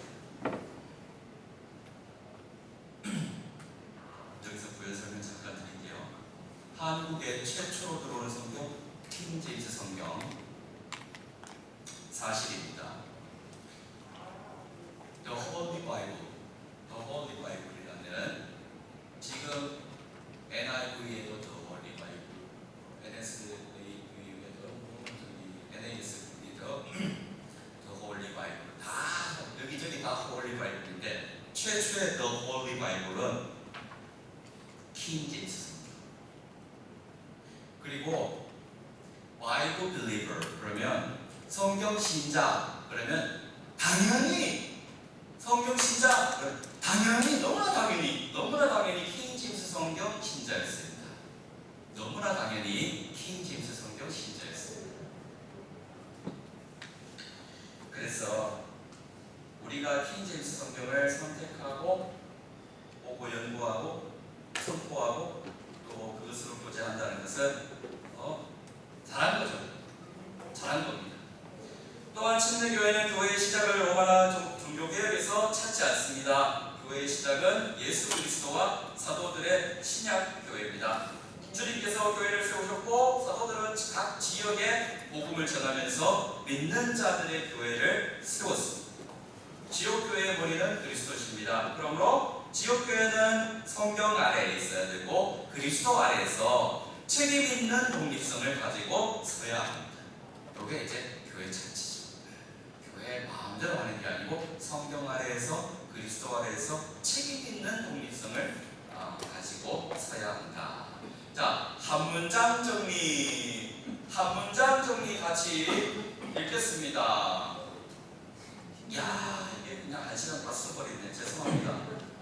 1시간 다 쓰면 안 되는데. 한 문장 정리 읽겠습니다. 시작! 침례교회는 보존된 하나님의 말씀을 최종권으로 삼고 예수 그리스도께서 세우신 신약교회의 원리 위에 서서 머리 대신 그리스도께 직접 순종하는 지역교회이다. 아멘! 이런 교회로 우리가 지금까지 우리가 약간 주춤했다 치면 다시 으쌰으쌰 해가지고 파이팅 넘치게 다시 부흥해야 됩니다. 서울이든 안동이든 상관없어요. 울산이든 도시든 시골이든 무조건 부흥해야 됩니다. 장명구가 힘을 실어줘야 됩니다. 장명구가 헌신을 많이 해야 됩니다. 좀 부탁드립니다. 하나님께서 부르셨습니다. 하나님께서는 목사만 전세계로 부른 게 아닙니다. 성도들 다 같이 모두 다 같이 전세계로 부르셨습니다. 파이팅! 우리 다 같이 크게 한번 파이팅 한번 외치겠습니다. 파이팅! 예, 그 나눔과 점검 질문은 여러분들 교제하실 때 또 혼자 생각하실 때 고민도 해보시고 또 서로 교제하실 때 또 여러 나눔의 재료로 쓰시라고 한번 실어 놔봤습니다. 잠시 쉬었다가 11시에 또 2강 이어가도록 하겠습니다. 예. 침례교도들의 시작을 왜 침례교도인가 그런 주제로 나누고 있는데 솔직히 우리 특징들은 잘 아실 거예요. 근데 이제 아까 전에 강의 중간에 말씀드렸지만 그 특징들의 디테일한 부분, 예? 그 특징들에 대해서 지금 나누고 있지만 그 특징들의 디테일한 부분, 막 침례를 주기 때문에 침례교회냐, 믿는 자의 침례를 주장하고 실천하기 때문에 침례교회냐, 뭐 그런 부분들 또 앞으로 계속 보겠지만 그런 부분들에 대해서 좀 체크를 하고 우리 교회는 어떠한가, 또 우리 교회 또 대체로 우리들의 교회들이 행하고 있는 것들이 옛날의 침례교도들의 그 선배들이 믿어왔던 것과 같은 분위기로 우리가 실천하고 있는가, 이런 것들도 점검하기를 바라고요. 또 한 가지 더 도전하고 싶은 것은 내가 이제 나이가 이 정도 됐으니까 나는 이제 좀 쉬어야 돼, 이런 생각들을 하실 분들이 장년부니까 그러지 마시라고 도전하고 싶어요. 예. 이제 우리들의 이야기를 써야 됩니다. 연세가 많으셔도 하실 수 있어요. 어딘가에 이제는 의존할 그런 시대가 아닙니다. 우리가 리드해야 됩니다. 그리고 이제는 우리가 뒤로 물러설 자리가 없습니다. 그래서 뭐라도 해야 되니까 더 으쌰으쌰해서 으쌰으쌰해서 영국산이 모양을 한 개 주고. 자, 아무튼 그렇게 우리 장년부, 저를 포함해서 장년부가 힘을 내서 그래 이제 청소년부, 어린이부도 따라오겠죠. 네. 잘 따라오리라고 믿습니다. 그래서 조금만 힘을 내주시기 바랍니다. 자, 1강에 이어서 이제 2강 출발해 보겠습니다. 왕가의 제사장과 순종의 예식이라고. 제목은 원래 특징들하고 달라요. 제목을 다르게 달았는데 이렇게 단 이유가 이런 동기, 이런 이 뭡니까, 전제, 그런 의미로 제목을 이렇게 바꿔봤습니다. 2강에서 살펴볼 것은 모든 믿는 자들이 제사장직을 갖고 있다라는 것과 그다음 두 예식에 대해서 살펴보겠습니다. 우리 같이 한번 읽어볼까요? 침례교도는 강의 주제, 침례교도는 시작. 침례교도는 모든 성도가 예수 그리스도를 통해 하나님께 직접 나아갈 수 있음을 믿으며 침례와 주의 만찬을 구원의 조건이 아니라 구원받은 자의 순종의 예식으로 지킨다. 깔끔하죠? 깔끔합니다. 1강에서 우리는 침례교회의 기초가 성경의 최종 권위와 머리 되신 그리스도, 그래서 교회의 자치, 이렇게 순종하는 지역교회에 있음을 살펴봤습니다. 이제 2강에서는 그 기초 위에서 1강에서 살펴봤던 것의 기초 위에서, 성경의 권위의 기초 위에서 성도가 하나님 앞에서 어떤 존재인가, 그리고 교회가 주님께서 명하신 예식들을 어떻게 지켜야 하는지를 살펴보겠습니다. 침례교도는 교회를 성직자 중심의 종교 조직으로 보지 않습니다. 그렇죠. 교회는 예수 그리스도를 믿고 거듭난 성도들의 모임입니다. 모든 성도는 예수 그리스도를 통해서 하나님께 직접 나아갈 수 있는 왕가의 제사장입니다. 특별한 민족이에요. 또한 침례교회는 예수님께서 교회에 맡기신 두 예식이 있는데 침례식과 주의 만찬식, 이 두 예식을 성경의 질서대로 지키고자 합니다. 우리들의 교회들도 그렇게 하고 있죠. 성경의 질서대로 지키고자 하는 거죠. 자, 이제 핵심 원리에서 나와 있고요. 아래에 본문 말씀 한 구절만 읽어보겠습니다. 자, 제일 긴 거 읽어보겠습니다. 베드로전서 2장 9절 말씀 이제 있는데요. 우리들의 정체성에 대해서 설명하고 있는데, 자, 일단 한번 읽어보겠습니다. 시작. 그러나 너희는 선정된 세대요 왕가의 제사장이요 거룩한 민족이요 특별한 소유 백성이니 이것은 너희를 어둠에서 불러내어 자신의 놀라운 빛으로 들어가게 하신 분에 대한 찬양을 너희가 전하게 하려 함이라. 누구에 대한 말씀입니까? 이 말씀 누구에 대한 말씀입니까? 누구를 두고 하신 말씀이에요? 베드로가 지금 누구를 두고 하는 말이에요? 그게 성도들이죠. 그 성도들이 누구예요? 침례교도들. 이 당시에 침례교도들이에요. 맞아요? 네, 맞죠. 침례교도들이에요. 핍박받는 이스라엘 침례교도들. 네. 자, 그렇습니다. 다른 말씀 여러분 읽어보시고요. 자, 4번으로 갑니다. 4번. 모든 성도는 하나님께 직접 나아갈 수 있습니다. 침례교도는 전 성도의 제사장직을 믿어요. 이 말은 예수 그리스도를 믿는 모든 성도가 하나님께 직접 나아갈 수 있다는 뜻입니다. 직접 나아가요. 직접. 목사의 도움 없이도 나아갈 수 있습니다. 구약시대에는 제사장이 백성을 대표해서 하나님께 나아갔었죠. 그런데 신약시대에는 예수 그리스도께서 완전한 대제사장이 되셨습니다. 그래서 그분께서, 예수님께서 십자가에서 피 흘려 죽으시고 부활하심으로 믿는 자들이 하나님께 나아갈 길이 나버렸어요. 길이 났습니다. 열렸습니다. 그래서 모든 성도들이 사람 제사장을 통해서가 아니라 예수 그리스도를 통해서 직접 하나님께 나아갈 수 있게 된 겁니다. 이것은 모든 성도들의 놀라운 특권입니다. 특권. 하나님께 직접 기도할 수 있어요. 말씀을 직접 읽고 깨달을 수 있어요. 하나님 앞에서 직접 예배하는 자입니다. 그리고 하나님께 직접 책임지는 사람이에요. 직접 하는 알파부터 오메가까지 다 모든 믿는 자들의 특권이에요. 성도로서의 특권이에요. 침례교도로서의 특권입니다. 특권. 이 특권은 동시에 책임이기도 합니다. 예수님 앞에서 회개보고하고 예수님께 직접 판단받을 겁니다.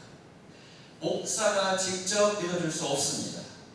제가 집에 모마 집에 가면은 넷째 누님이 집에 어머니 아버지께서 지어놓으신 집에 와갖고 염치 없이 살고 있는데 거기 가면은 누나가 그래요. 병선아, 네 올라갈 때 네 발목 잡고 따라갈 수 없나? 그런 쓸데없는 소리 하지 마라 누나. 누나가 직접 믿어야 된다. 내가 다 얘기해줬지. 내가 다 너 구원의 길 뭐 다 얘기해줬다. 그리고 말로 해서 안 되니까 문서로도 갖다 주고 다 갖다 줬습니다. 그대로 안 하면은 그거 못 받아. 누나 알았어. 나는 다 할 책임 다 했어. 누나한테 할 거 다 했어. 더는 할 수 없어. 이게 누나의 선택입니다. 하고 이제 얘기를 하고 합니다. 근데 발목 잡고 올라가요. 대신해 줄 수 없어요. 아무리 동생이라도. 네. 그리고 교회가 합심해서 기도한다고 됩니까? 안 됩니다. 교회가 대신 순종해 줄 수도 없습니다. 각 성도는 하나님 앞에 직접 서야 됩니다. 로마서 14장 12절의 원리처럼 각 사람은 자신에 관하여 하나님께 회개보고를 하게 됩니다. 이게 이제 두려움이 있으면서도 또 기대도 되는 부분이에요. 침례교회 신앙은 개인 신앙이 아닙니다. 개인이 하나님 앞에서 말씀을 듣고 믿고 회개하고 순종해야 되는 거죠. 네.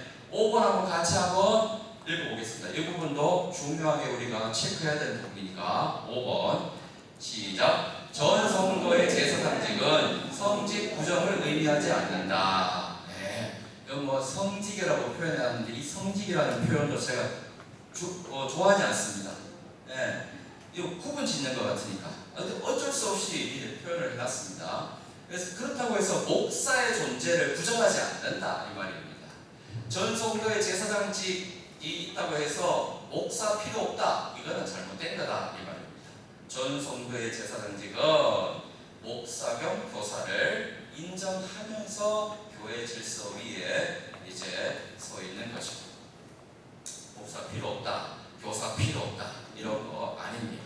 성경은 분명히 교회 안에 목사 겸 교사를 세우셨다고 말씀합니다.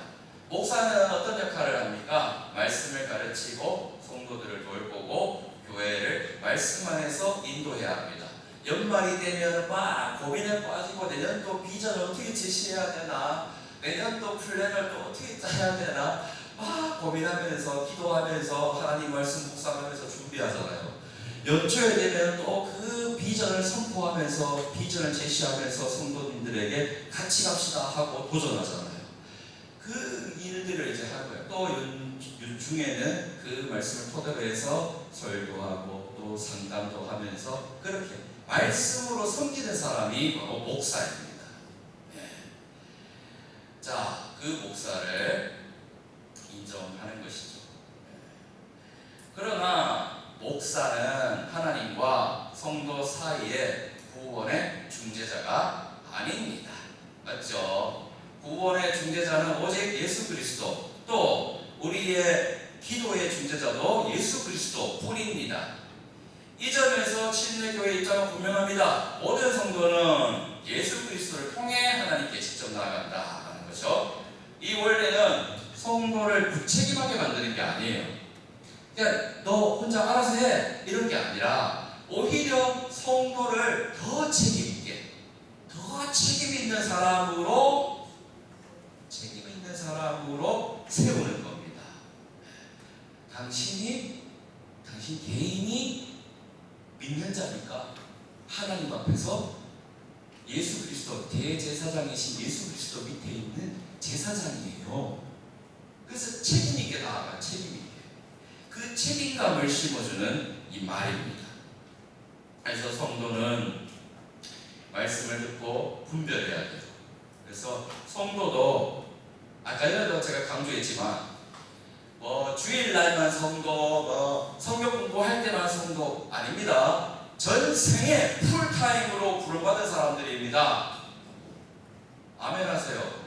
예, 풀타임으로 부름받은 사람이에요. 그래서 집에 가서도 오늘 주일 말씀이 뭐였지? 복습하셔야 됩니다. 복습하시면서 하나님 말씀을 마음속에 새기고 또 새기고 또 새기고 복습하고 암송하고 계속해야 됩니다. 복사만 하는 거 아닙니다. 언젠가 전화통화하다 보니까 우리 일 한 번 내봅시다. 쉬고 있지만 하고 일 한 번 내봅시다. 그러니까 목사가 열심히 해야죠. 이런 얘기하는 거예요. 뭔 소리 하는 거야? 당신도 열심히 해야지. 나도 열심히 할게요. 당신도 열심히 하세요. 같이 합시다. 같이 하자는 얘기예요. 이렇게 웃으면서 얘기했던 적이 있어요. 네. 이제 구분 짓지 말아요. 네. 구분 짓지 말아요. 구분 짓고 물론 목사, 전도사가 상주에 있으니까 예배당 근처에 혹은 예배당의 상주에서 거기서 더 관련해서 일을 많이 하니까 그렇죠. 근데 성도들은 직장생활 따로, 학교생활 따로, 친구들 만날 때 따로, 이거 마음대로 하고 예배 드릴 때만, 목사님 만나서 상담할 때만 침례교도로서 이렇게 모여가지고 그러면 안 돼요. 직장에서도 사역, 복음 사역, 복음 선포 사역 하는 거예요. 기회를 포착해서 하는 거예요. 예. 친구들 만났을 때도 기회를 포착해서 복음 선포 사역을 해야 됩니다. 성도들도 풀타임으로 부름받은 사람들입니다. 부담됩니까? 부담됩니까? 안 되죠? 우리는 다 침례교도들입니다. 전 성도 교사와 제가 제 머릿속에 있는 생각입니다. 전 성도 교사와 전 침례교도들이 다 교사가 돼서 이 온 나라를 강하게 리드했으면 좋겠어요. 자, 성도는 그래서 말씀을 듣고 직접 분별해야 돼요. 성도는 자기 신앙을 점검해야 됩니다. 여러분 혹시 구원의 확신, 아주 기초적인 것들 흐릿해질 수 있어요. 의심갈 수 있어요. 절대 부끄러워하지 말고 내 나이가 지금 몇 살인데 몇 년 동안 신앙생활을 했는데 이런 의심이 들어 부끄러워가지고 어디 확인받고 싶은데 나도 이걸 상담받고 싶은데 고민에 빠져서 혼자 뜻 앓는 경우가 있습니다. 절대 그러지 마시고 저도 정기적으로 점검합니다. 정기적으로. 예. 혹시 내가 놓친 거 없나? 혹시 내가 하나님 말씀에서 조금이라도 벗어난 거 없나? 정기적으로 점검합니다. 그래서 점검하시면서 진짜 예수님이 세우신 교회다운 교회, 성경적인 교회 우리가 함께 세워가기를 바랍니다. 교회 안에서 구경하지 마세요. 내가 하는 거예요. 내가 하는 사람이다라고 생각하시고 섬기는 제사장으로 살아가시기를 진심으로 바랍니다. 강의가 아니고 설교 같다. 아무튼 자 6번 한번 같이 읽어보겠습니다. 자 6번 시작. 침례자 요한의 사역은 회개와 침례의 성경적 질서를 보여준다. 침례자 요한의 사역을 잠깐 살펴봅니다. 침례 교회의 예식을 이제 이해하는 데 있어서 중요한 출발점이 이제 침례자 요한인데, 요한은 광야에서 회개를 선포했고 회개한 자들에게 침례를 베풀었어요. 요한의 침례는 아무한테나 형식적으로 베푸는 종교의식이 아니었습니다. 회개를 요구했습니다. 분명하게, 명확하게 회개를 요구했고 회개에 합당한 열매를 말했습니다. 그래서 회개한 자들에게 침례를 베푼 거예요. 그래서 교회의 재료들을 만들어 놓은 거죠. 이 점에서 침례는 처음부터 어떤 보여주기식 어떤 형식상 어떤 꾸미기 위한 어떤 것, 그런 용도로 쓰이는 침례가 아니었어요. 단순한 의식이 아니라 하나님 앞에서의 응답, 그리고 연결된 하나님 앞에서 내가 응답한다라는 것, 믿음으로 고백한다라는 것과 연결된 겁니다. 회개를 고백해요. 회개와 영접을 고백해야지 이제 침례식이 거행되는 거죠. 요한의 사역은 침례 교도에게 중요한 교훈을 줍니다. 자, 침례는 사람을 높인다고 생각하는 사람은 없겠지만 간혹가다 그런 분들이 있더라고요. 사람을 높이는 의식이 아닙니다.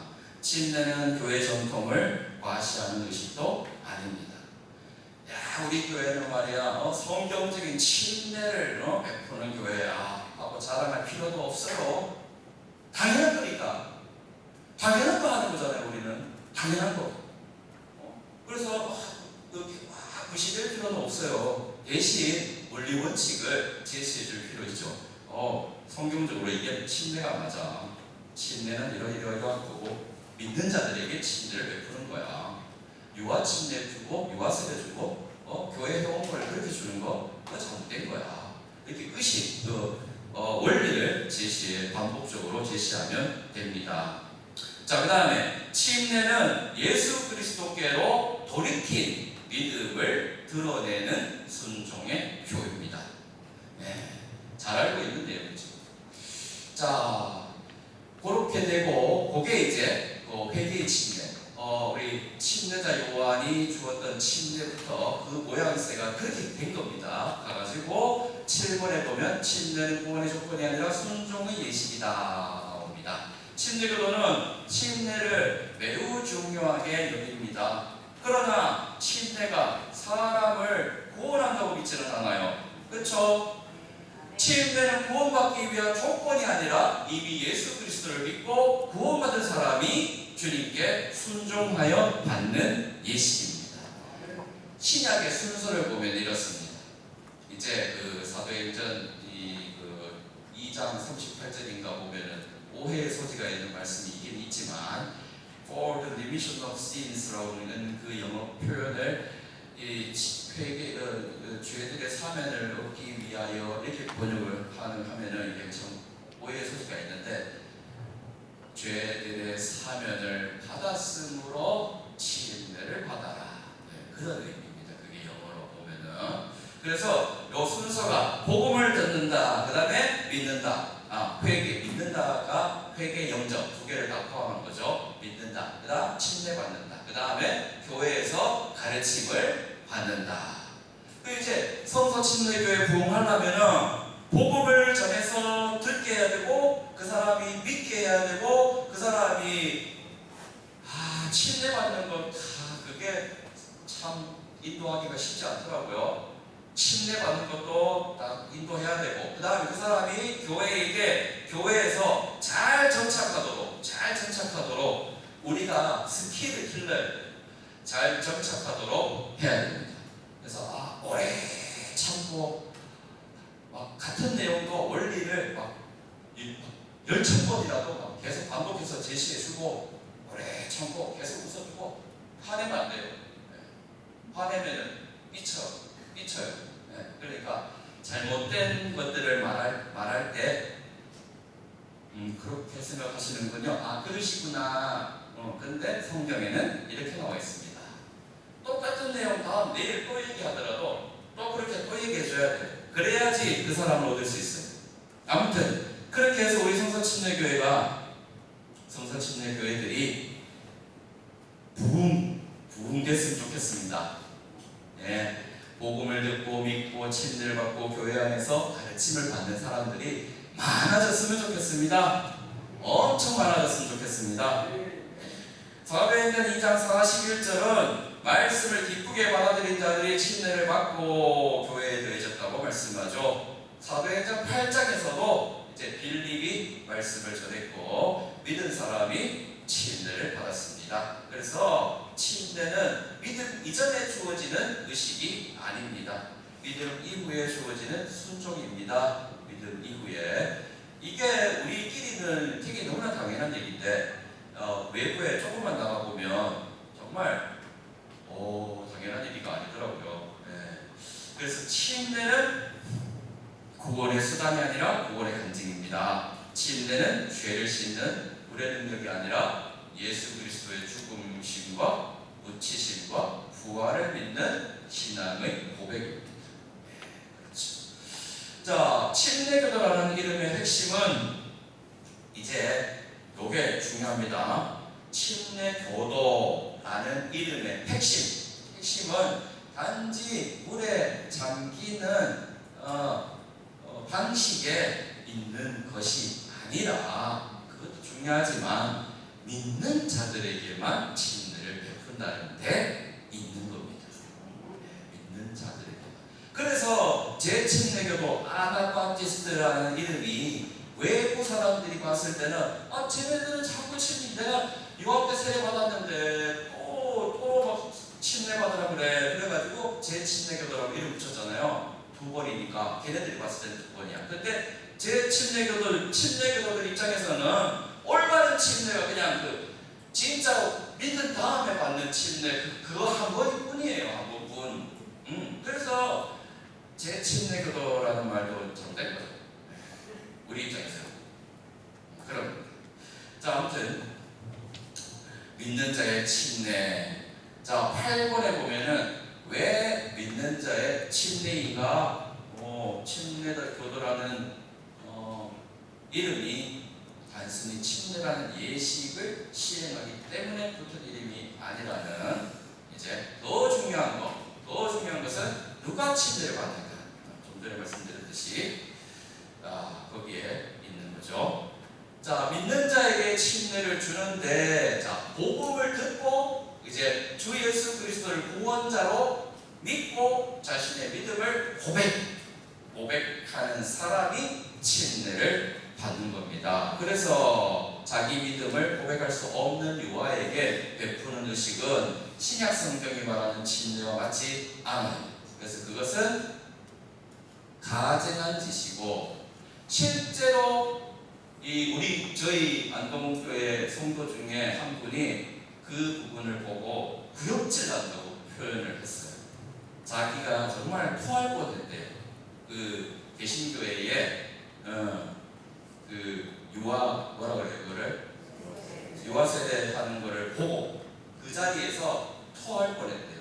그래서 목사한테 뭐라 하고 나왔대요. 뛰쳐나왔대요. 그런 이제 간증을 하더라고요. 그런 사람도 있구나. 특이하네. 이분 조금 극단적인 면이 있어. 위에 실시하고 있습니다 지금. 아무튼 자, 그래요. 아무튼 맞지 않은 거예요. 그래서 침례는 개인의 신앙 고백과 연결되어 있습니다. 믿음 없는 침례는 성경적 의미를 절대로 가질 수가 없어요. 옛날에 이런 적도 있었어요. 지금 제 아내가 없으니까 제가 옛날에 잠깐 사귀었던 여자친구 남침례 교회 다녔어요. 그래서 나 요즘에 너무 이게 신앙적으로 너무 다운되어 있는 것 같아. 침례를 한 번 더 받아야 될 것 같아. 침례를 한 번 더 받으면은 이 신앙적으로 좀 업되지 않을까? 이렇게 얘기하는 거예요. 쓸데없는 소리 하고 있어. 침례는 믿는 자에게 단 한 번 받으면 끝이야. 그거 받는다고 뭐가 달라져? 그러니까 다시 또 성경 펼쳐가지고 막 알려줬던 그 기억이 있습니다. 일반 사람들은 그러한 의미를 자꾸 부여를 하는 것 같아요. 그럴 필요 없는데, 그죠? 성경에 나와 있는 대로만 믿으면 됩니다. 성경 어디에도 침례 받아가지고 뭐 업되고 이런 거 없잖아요. 믿는 자가 신앙 고백으로 받는 게 침례이고 교회 회원권을 위한 필요한 것이 침례이니까요. 자, 침례가 보여주는 것은 분명합니다. 그리스도 예수님의 죽으심, 장사되심, 그리고 부활하심, 이 세 가지를 보여주는 거고, 그 다음에 이제 받는 자 입장에서 보면은 죄에 대해서 죽은 거, 그다음 예수 그리스도와 함께 연합하는 거, 공개적으로, 그리고 교회 공동체 안으로 들어오는 거, 이걸 이렇게 포함한 예표하는 거죠. 그래서 로마서 6장은 침례가 그리스도의 죽으심과 묻히심과 부활을 나타내는 그림임을 보여주는데, 물속에 잠기는 것은 장사돼, 밖에 나오는 것을 새 생명 가운데 걷는 삶을 나타냅니다. 그러므로 침례는 단순한 물의식, 그냥 물속에 빠뜨리는 의식, 그게 아니라 복음의 그림입니다. 복음의 그림, 이 표현이 이쁘죠? 제가 써놓고도 너무 이뻐가지고 너무 좋았어요. 복음의 그림, 침례는 복음의 그림이다. 그림. 전화 좋은 것 같아요. 자, 9번 우리 같이 한번 읽어볼까요? 9번 시작. 제 침례교로 하는 이름은 외부에서 붙인 이름이다. 아까 전에 제가 말씀드렸죠? 네, 이거는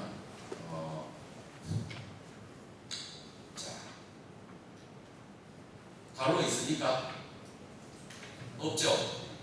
예, 넘어가겠습니다. 그리고 지금 갈로 비워져 있는 거 놓쳤다 뭐 이런 거 신경 쓰지 마세요. 이거 그대로 PDF 파일로 전자책으로 해가지고 저희 교회 홈페이지에 자료실에 다 올릴 겁니다.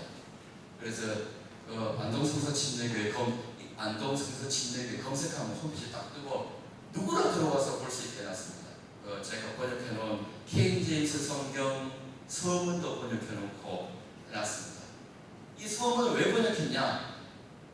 저쪽 사람들이 번역해놓은 걸 읽으니까 지 입장에서 써놓은 것 같아요. 이쪽 킹제임스 진영에서 번역해놓은 거 보니까 지 입장에서 써놓은 것 같아요. 그래가지고 제가 직접 번역했습니다. 번역해가지고 거기에 홈페이지에 올려놨는데, 아무튼 그렇습니다. 이것도, 이 강의안도 그대로 이제 홈페이지에 공개할 예정이니까 놓쳤더라도 신경 쓰지 마십시오. 자, 10번으로 가겠습니다. 믿는 자의 침례는 거듭난 자의 교회 회원권과 연결됩니다. 이거는 정말 중요한 거예요. 진짜 고민 많이 했습니다. 저작년에 저희 안동성서 침례교회 정관을 바꿨어요. 어떻게 바꿨냐? 설교를 막 설교하다 보니까 침례는 너무 당연한 거야. 침례는 너무나 당연한 겁니다. 그래서 성도들에게 침례는 너무나 당연한 거 아닙니까? 믿는 자들은 당연히 침례 받아야 되잖아요. 그래서 굳이 이거를 교회 회원이 된다는 거에다가 침례를 받은 자라는 표현을 해야 되냐? 안 해도 되지 않냐? 이런 제기해갖고 그걸 빼버렸어요. 근데 지나고 나니까 안 되겠어. 빼면 안 돼. 침례 빼면 안 됩니다. 구원받고 침례받은 자들의 모임이 교회예요. 구원받고 그냥 사람들만 모이면 안 돼. 구원받고 침례받은 자들의 모임이 교회예요. 교회 멤버들은 구원만 받았는데 구원받고 침례받은 자들의 모임이어야 돼. 예. 그게 침례교도들의 믿음입니다. 교회 멤버는 구원받고 침례까지 받아야 됩니다. 아멘 안 하시네. 네. 자, 그래서 교회 회원권과 연결됩니다. 침례 문제는 예식의 문제일 뿐 아니라 그 안에 교회관이 들어있는 거죠. 그래서 안동교회도 올 연말 지나고 저희는 1월 달에 사무회에 있는데 그때 다시 정관 수정해야 돼요. 만약에 유아 세례를 통해서 사람이 교회 회원이 된다고 본다면은 교회는 태어나면서 자동으로 속하는 종교 공동체가 되는 거죠. 그래서 이건 엉터리예요. 그런데 신약교회는 그런 공동체가 아니에요. 복음을 믿고 거듭난 사람이 자발적으로 자기가 결정해서 자발적으로 모인 회중이 바로 신약교회입니다. 침례는 그 믿음을 공개적으로 고백하는 순종의 예식이에요. 그래서 강요할 수도 없어요. 교육은 하는데 해야 돼, 받아야 돼. 강요할 수가 없어요. 빨리 이거 침례 받은 성도수를 늘리고 싶은데 힘들어. 그래요. 강요할 수는 없어요. 그래서 교육을 시켜요. 계속 교육시키고 구원간증 완성됐습니까? 계속 묻고 정기적으로 묻고 그러는데 그렇습니다. 아무튼 믿음을 공개적으로 고백하는 순종의 예식이 침례다. 그것이 이제 교회 회원권과 연결이 됩니다. 교회 회원. 그러므로 믿는 자의 침례는 거듭난 자의 교회 회원권과 연결이 되고, 교회는 국가가 정해주는 종교 기관이 아니라는 것이 이제 확증이 되는 것이며, 교회는 어떤 가문이나 출생 또 출신 학교, 지식 수준 이런 것 때문에 이렇게 가는 것, 그런 게 아니라는 게 확증이 되는 거죠. 교회는 오직 복음이에요. 복음을 믿고 거듭난 사람들이 믿음의 고백 위에서 더해지는, 여기 믿음의 고백 위에 더해지는 할 때 믿음의 고백이 바로 침례를 얘기하는 거예요. 침례. 그래서 더해지는, 침례 받고 더해지는 거예요. 공동체가 바로 교회입니다. 그래서 침례교회는 침례와 회원권을 가볍게 여기지 않아요. 그래서 침례 교도들, 여기 이제 그래서 침례 교회는 되어 있는데, 침례 교도들은 침례와 회원권을 가볍게 여기지 않습니다. 자, 이제 두 예식을 중에서 주의 만찬식을 봅니다. 자, 주의 만찬식 이제 우리들 많이 해봤는데, 예전에 제가 주의 만찬식 받을 때 느낌이 어땠냐면은, 때로는 그럴 때가 있었어요. 지금 내가 이거를 지금은 상태가 안 좋아서 참여를 못하겠다 그러면은 남들이 어떻게 생각하지? 그럴 때가 있었어요. 청년 때. 그래서 그냥 해야겠다 하고 한 적도 있어요. 나중에 엄청 조금 마음에 부담이 돼서 하나님께 개인적으로 기도하고 또 목사님한테 상담도 하고 그런 적이 있었는데, 한국 사람들은 이 쿨하게 생각하는 거를 잘 못하는 것 같아요. 그냥 쿨하게 솔직하게 그냥 얘기하고 그냥 안 하면 되는데 그렇죠? 아무튼 자, 이 주의 만찬식에 대해서 살펴보겠습니다. 주의 만찬식은 기업과 선포의 예식이에요. 기업과 선포의 예식. 그래서 우리가 조금 무게감 있게 하는 거죠. 자, 침례교회가 지키는 두 번째 예식인데, 주의 만찬이 이제 예수님께서 잡히시던 밤에 제자들과 함께 세우신 예식이고, 이제 빵과 잔을 제자들에게 주시면서 이제 몸과 피를 말씀하셨고요. 사도 바울이 고린도전서 11장에서 이 예식의 의미를 분명히 설명을 하는데, 주의 만찬은 주님의 죽으심을 그분께서 오실 때까지, 재림하실 때까지 보이는 예식입니다. 그래서 우리들에게는 중요한 예식입니다. 주의 만찬은 조용히 먹고 마시는 예식이 아니고 복음을 선포하는 예식입니다. 피 흘려 돌아가신 예수님을 선포하는 예식이에요. 주의 만찬은 주님의 십자가를 기억하는 예식입니다. 주의 만찬은 다시 오실 주님을 기다리는 예식입니다. 그래서 믿는 자들, 다 믿는 자들인데 뭘 선포하냐, 밖에 나가서 하냐 이렇게 생각할 수 있는데, 우리들 내면 속에 선포하는 것도 무진장 중요합니다.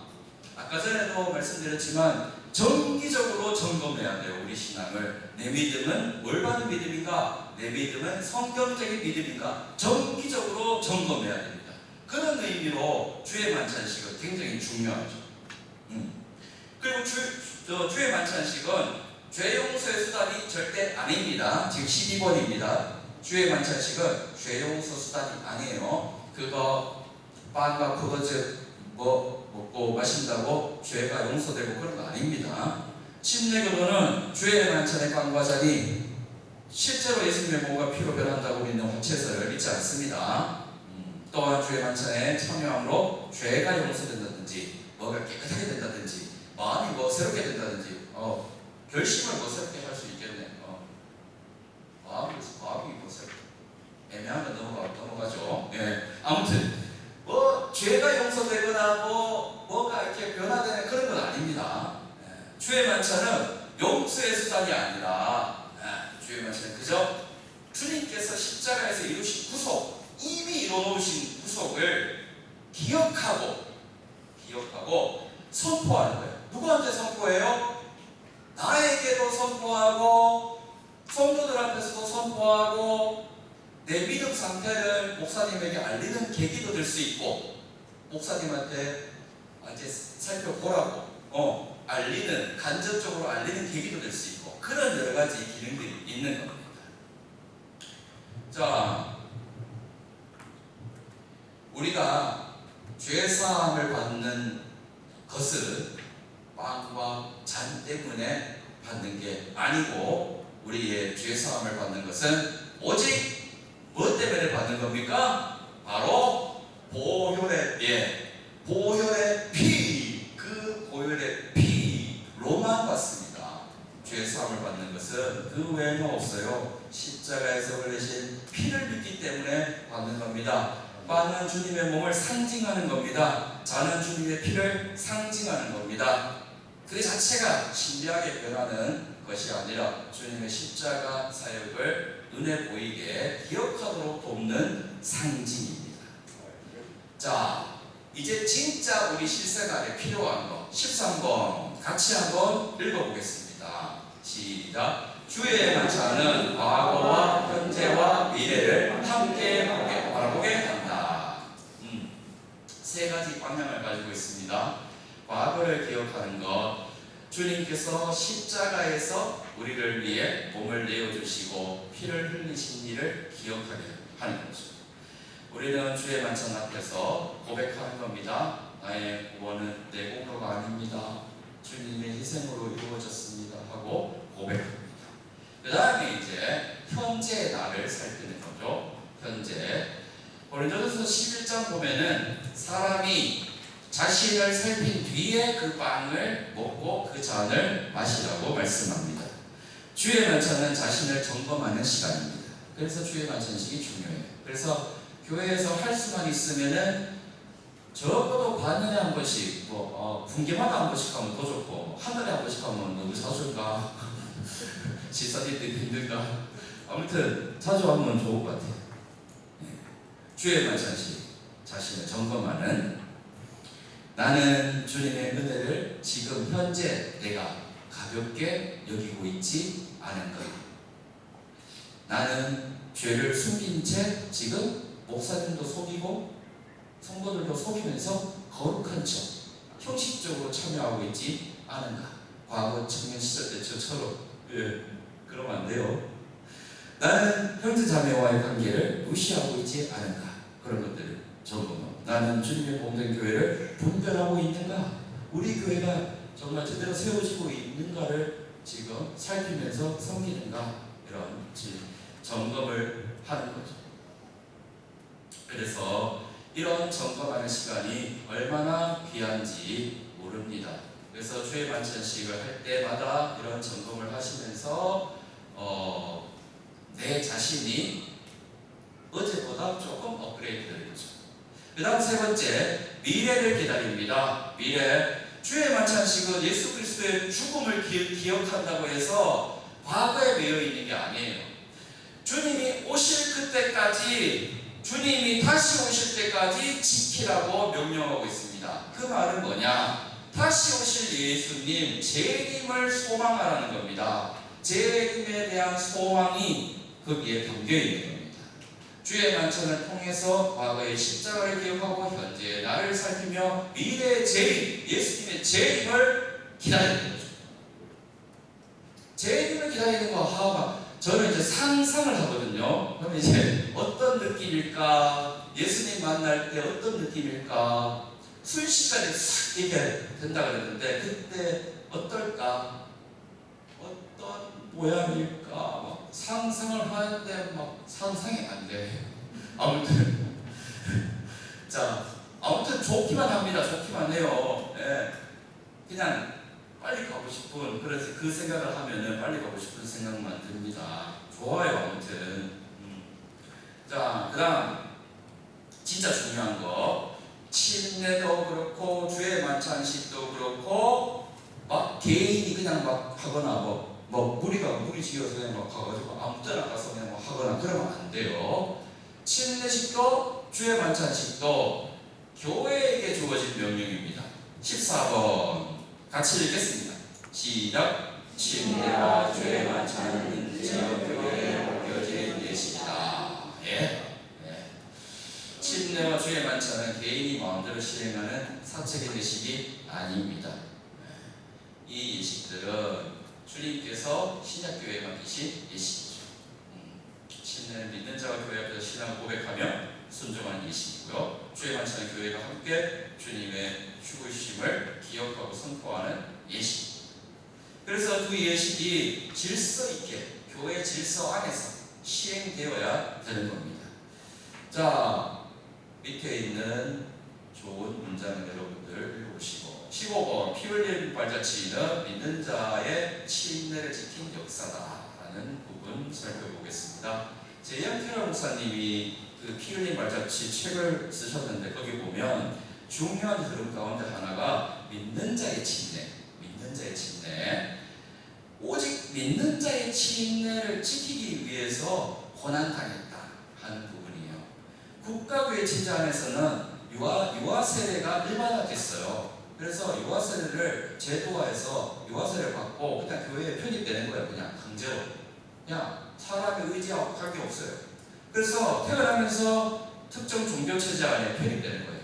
그러니까 그 세력이 그냥 자동적으로 커지는 거죠. 그 세력이. 그래서 유아 세례를 통해서 교회 구성원이 되는 것으로 여겨졌습니다. 그렇게 퍼뜨렸으니까. 그런데 성경적 교회들은 이것을 받아들이지 않았어요. 그래서 이들은 신앙은 강요될 수 없어. 침례는 믿는 자가 받는 거야. 교회는 거듭난 사람들의 모임이야. 거듭나지도 않는데 어떻게 교회 멤버가 될 수 있어? 안 돼. 국가는 사람의 양심에 관여할 수 없어. 내 양심을 국가가 어떻게 강제할 수 있어? 안 돼! 하고 주장을 하다가 핍박을 당했죠. 심지어 죽임을 당하기도 했습니다. 그래서 이렇게 피 흘려 지켜온 역사예요. 1강에서도 피 흘려 지켜온 역사고 2강의 내용도 피 흘려 지켜온 이 이유 때문에 피 흘려 돌아가셨어요. 우리들의 선배들. 그러므로 믿는 자의 침례는 단순한 의식 논쟁이 아닙니다. 이것은 신약교회의 본질을 지키는 문제입니다. 침례교도는 이 피 흘린 발자취 위에 서 있는 것이죠. 그래서 이번 캠프 때 살펴보는 이 침례교도들의 Why we Baptist 이 제목에 대한 이 여러 가지 나오는 사안들은 피 흘리기까지 싸워야 되는 내용들이에요. 우리들이 만약에 여기에 총칼 들고 와가지고 이거를 우리들을 공격하면은 거기에 맞서 피 흘리기까지 싸워야 되는 내용들입니다. 목숨 걸어야 돼요. 목숨. 네. 정리하겠습니다. 침례교도는 모든 성도가 예수 그리스도를 통해 하나님께 직접 나아갈 수 있음을 믿습니다. 이것이 전성도 제사장이지. 그리고 두 예식, 침례, 주의 만찬식. 그리고 침례는 구원받은 자가 주님의 명령에 순종해서 자신의 믿음을 공개적으로 고백하는 예식이고, 주의 만찬식은 주님의 죽으심을 기억하고 나를 살피고 재림을 고대하고 소망하는 예식. 이 두 예식의 구원의 조건 아니죠. 이 두 예식으로 인해서 구원을 받는 게 아니죠. 네. 구원받은 자가 순종하는 예식이다. 한 문장 정리 같이 읽어보겠습니다. 한 문장 정리. 자, 잠깐 읽기 전에 두 번째 2강에 두 가지 특징 살펴봤는데, 첫 번째 뭐라 그랬죠? 예, 첫 번째 특징. 예? 첫 번째 특징.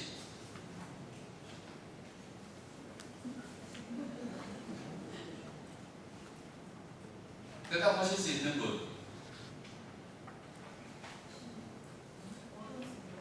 그렇죠.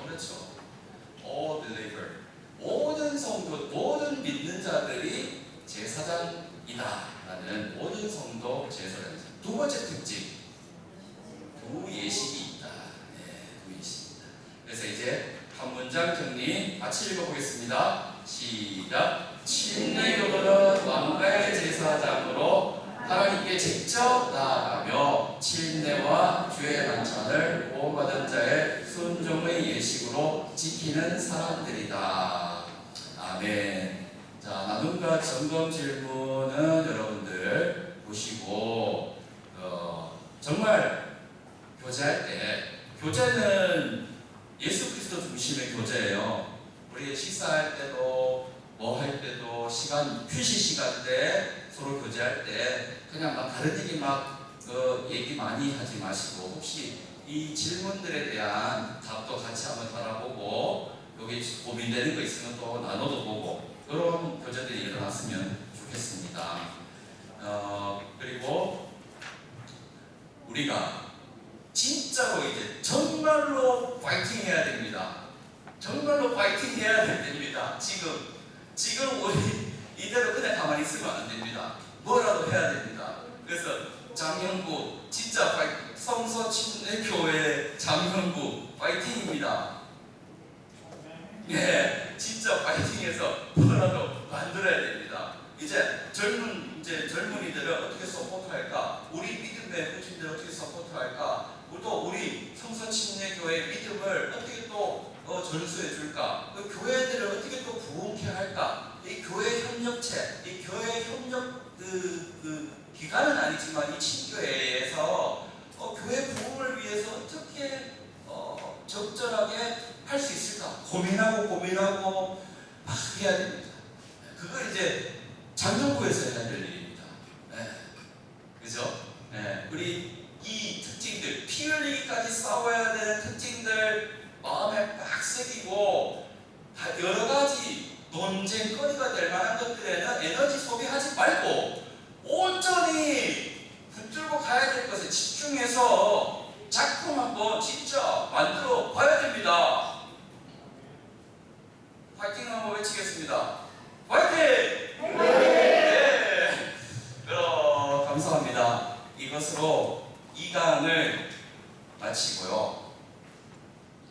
시간 안에 끝냈습니다. 다행히 2강을 마치고 정말 어떻게 전달할까 고민 많이 했는데 잘 되는지 모르겠습니다. 하여튼 하나님께 맡기고 하게 했고요. 내일도 하나님께 맡기면서 오늘보다 더 잘하겠습니다. 여러분 사랑합니다. 마치겠습니다.